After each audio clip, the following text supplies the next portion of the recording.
and use his bow. I'm gonna let him shoot at us for a little while. Nope. Ooh. And that's not what we wanted. Come on. So yes, although you do get a good weapon, you will definitely make it very hard for a quest later on. He gives you twin humanities, his hat, and the bow. The hat is very useless. The bow is good. It's strange because he holds the bow differently. He treats it more like a... I don't know. I guess he treats it more like a longbow. That's usually how they're held.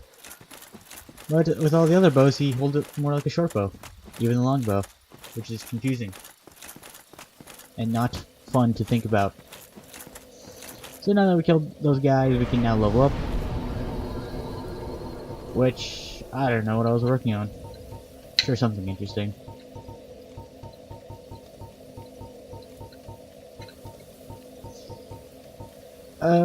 Question is though, is that do we go for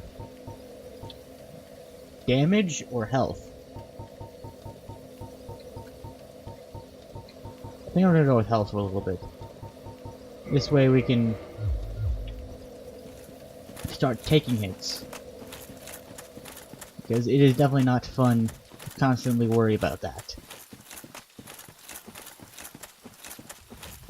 Yeah, so these guys are a lot more difficult now that they can very well just stand up and hit you.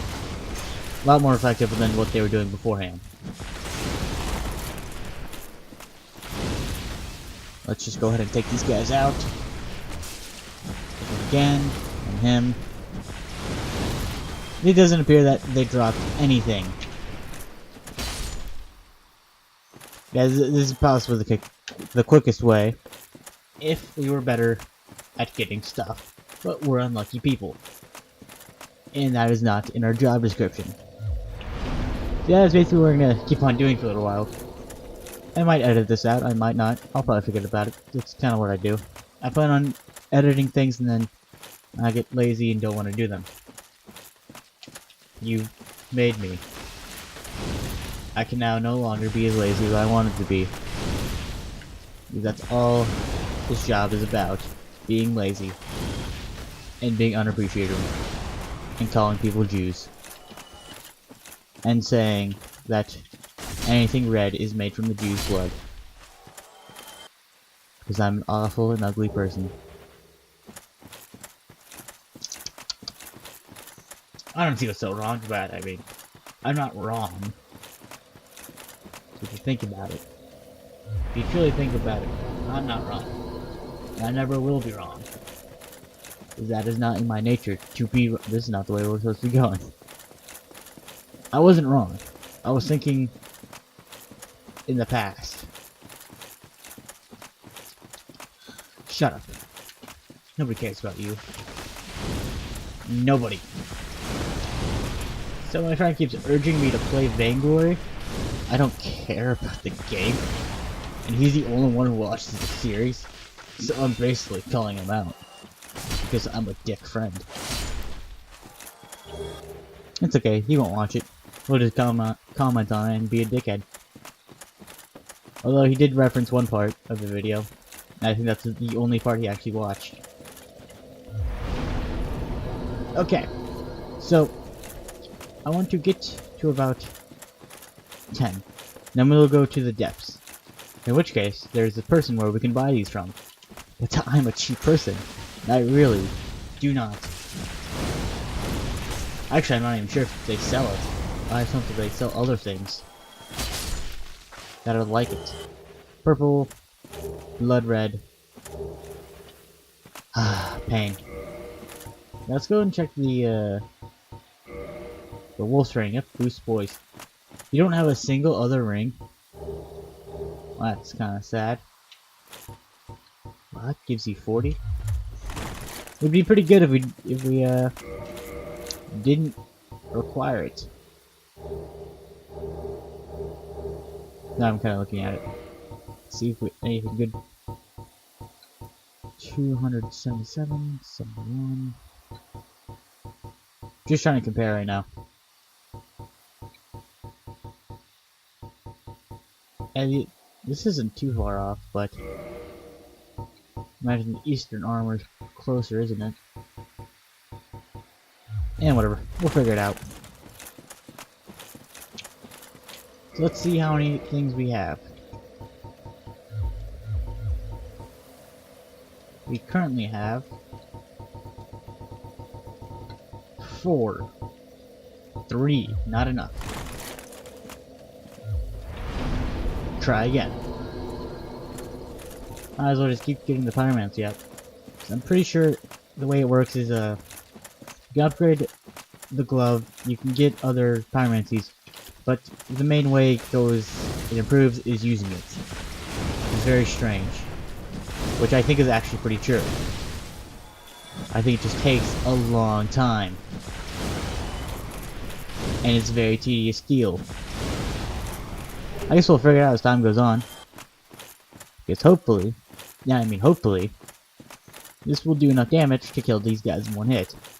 But that probably won't happen a lot.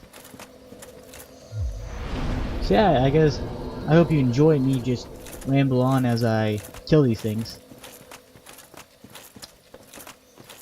See, I have a weird speech impediment, in which I slur my words a lot.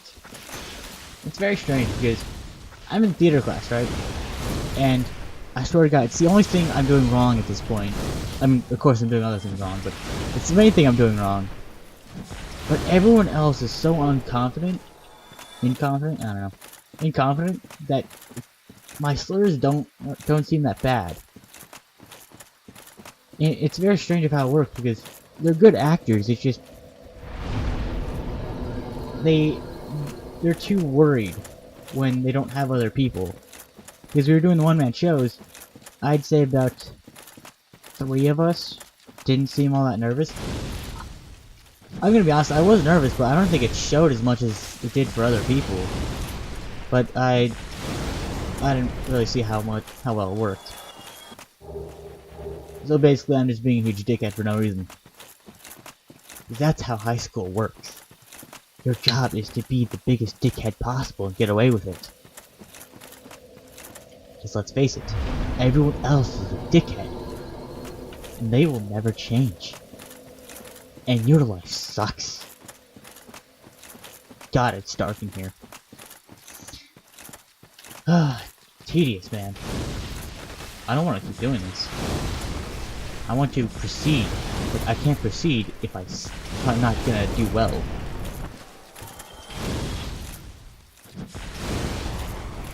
So it's interesting because I do have another friend that's playing this game, and he got very far in Dark Souls 2, like very far, farther than me, which is not really surprising because I got to the Iron, no, not the Iron Keep. I got past the Iron Keep into the second, I want to say it was the Drangelic Castle. No, I couldn't deal with it. It was too hard. But this game, I've always been doing all right, and he has no idea how to play this one. And it's strange because I always felt like Dark Souls 2 was harder, but everyone has a different opinion, saying that this one was way harder, and then Demon Souls was even harder. I haven't played Demon Souls, so I can't give an opinion on that one. But this game doesn't feel that hard. It's just knowledge beforehand, and a huge grind. That's all it really is. It's just planning ahead and knowing what's gonna come. So, it basically boils down to the point of, do you have people that can help you? Yes or no? Do you have resources? Yes. It's weird whenever you have to help someone, because it's like teaching someone. You get it, but they won't, lag. And you'll never fully understand as to why they don't get it. Because to you it feels natural. It feels like something that's like, it's pretty much just the back of your hand, and to them it's foreign. It's just not like it. So I never really learned how to explain things. I just kind of did my best to say what it was, and then if I felt, and if I knew that there was going to be problems, either I decided it would be interesting to hear them myself, because I didn't mention it, or to see if that to see if mentioning it really mattered. Most of the time, I don't mention it because I think it'll be funny. Because I know that they'll mess up. I really wish somebody explained to me the way pyromancy work, though. I'm pretty sure it's just using it. And then upgrading stuff. It's not really hindered to an attribute. Yeah, if I'm a terrible person, you can go ahead and tell me. Okay, let's see how many we got, and then... Okay, we have 5. So let's get 5 more, and then we'll head to the depths. Which is going to be a little bit difficult. It shouldn't be too hard. Actually, now I think about it, I don't want to go to the depths. I want to go to the asylum first, and then to the depths.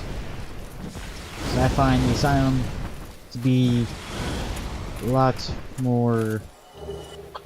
I don't know how to say it. I think the asylum is it's easier, but the depths is very confusing. Okay, the enemies are harder in the asylum, but in the depths, you're going to get lost so easily. Yeah, that's basically what it is. Or I can cheat and not do the depths, and not do the majority of depth of Blighttown. But I don't want to do that, because I know that I want to... It's a walkthrough. If I just automatically just skip to the end, then what's the point of the walkthrough? Tips and tricks, people. Tips and tricks. Sadly, Blighttown at the depths, I don't know that well. It's basically so much hell that I ejected it from my memory. I'm gonna say the worst part of the depths, though, is getting the right materials, because there's a lot of items in the depths, and some of them can be very useful, but I'm not sure which ones are. So I'm trying to remember if a certain ring is down there or it's in the asylum. I think it's in the asylum, but it also could not be. But the one place I'm really worried about and I don't want to do is the painted dimension. I don't know what it's called. Which you can, to be able to get into there, you need to go to the asylum first and then to Anor Londo. Anor Londo is pretty much hell too, but not as bad. Anor Londo is a pretty beautiful place, actually. Very nice, very... I don't know. I don't know how to say this. It has a certain serenity to it. It makes you feel one with yourself. As you feel like clawing out your eyeballs. It's a beautiful place. Way better than Blighttown. But also as hard as Blighttown. And I just realized I need to find a way past certain people. That's not gonna be fun. Now I think about it, I should have mentioned to my friend when he was using the crossbow to shoot down the dragon's tail for the Drake sword that he could have used the binoculars to aim down the sights, but I completely forgot about that. I just now remembered it. I was thinking about how you can use pyromancy at a far distance. I was like, oh wait, you can use the binoculars. I didn't tell him that. And I have no way to contact him. So I guess I'll hear about how he struggled with that thing. I think he told me that he killed the guy who sold the bow. And he bought the crossbow for the blacksmith. So he's basically screwed. Rest in peace. Yeah, he's definitely